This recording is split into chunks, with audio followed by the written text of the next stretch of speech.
চলে এসেছি হচ্ছে ফ্লাওয়ার ডোমে। কি সুন্দর জায়গায় জায়গায় হচ্ছে ফ্লাওয়ারের।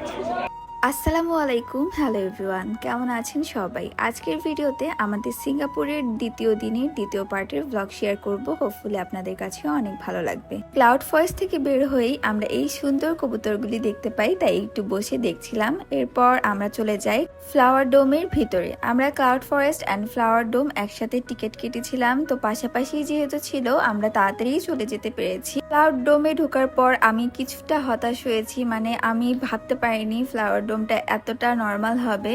আই মিন টু সে, আমরা হচ্ছে ক্লাউড ফরেস্টে গিয়েছিলাম। ক্লাউড ফরেস্টে আমরা বিভিন্ন প্রজাতির গাছ, ফুলের গাছ, অনেক কিছুই দেখেছি, অনেক ধরনের ফুল দেখেছি। অ্যান্ড ফ্লাওয়ার ডোমও সেম একই রকম ছিল, বিভিন্ন প্রজাতির ফুলই ছিল। সো আমার এক্সপেকটেশন একটু ডিফারেন্ট ছিল, আমি ভেবেছিলাম অন্য ধরনের কিছু হবে। যাই হোক, আর তো কিছু করার ছিল না। এক বুক ডিসঅ্যাপয়েন্টমেন্ট নিয়ে আমরা চলে আসলাম আমাদের হোটেলে এসে একটু ফ্রেশন আপ হয়ে চলে গেলাম 7-11-এ।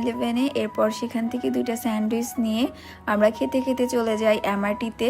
এখন আমরা যাব হচ্ছে মার্লিন পার্কে। সিঙ্গাপুরে আসবো আর মার্লিন পার্কের লাইট শো দেখবো না, সেটা তো হতেই পারে না। সো যাচ্ছিলাম আমরা মার্লিন পার্কের দিকে। এমআরটি থেকে নেমে কিছুটা হেঁটে যেতে হয়।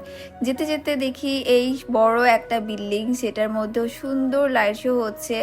দেখে এত ভালো লাগছিল। সিঙ্গাপুরে এত বড় বড় বিল্ডিং দেখেই ভালো লাগে, আর সেই বিল্ডিংগুলোতে লাইটিং করা এত সুন্দর লাগে চারপাশ দিয়ে। আর ওই যে দূরে দেখা যাচ্ছে ম্যারিনা বের বিল্ডিংটা। আমরা কিন্তু দিনের বেলা ম্যারিনা বেতেও গিয়েছিলাম। ভিতরে যে শপিং মলটা, সেই শপিং মলে ঘুরেছি, বাট এখনকার কোনো ভিডিও নিতে আমার একদমই মনে নেই। যাই হোক, লাইট শো দেখা শেষ করে চলে আসলাম আমরা খাওয়া দাওয়া করতে। তো এখানে আমরা একটা বাঙালি হোটেলেই খাওয়া দাওয়া করেছিলাম, কারণ মনে হয়েছে যে অন্য ধরনের খাবার থেকে বাংলা খাবারটা যদি খাই আমাদের শরীরটা ভালো থাকবে, যেহেতু একটা লং জার্নি করছি, আমরা এত এত জায়গায় যাচ্ছি। আর এই হোটেলের খাবারগুলো অনেক বেশি মজা ছিল। তারপর এই ম্যাঙ্গো মিল্কশেকটা নিয়েছিলাম। এই মিল্কশেকটার প্রাইস অনেক বেশি পড়েছিল, বাট খেতে অনেক মজা ছিল। আর আমি নিয়েছিলাম একটা কফি। এই ছিল আমার আজকের ভিডিও। আল্লাহ হাফিজ সবাইকে।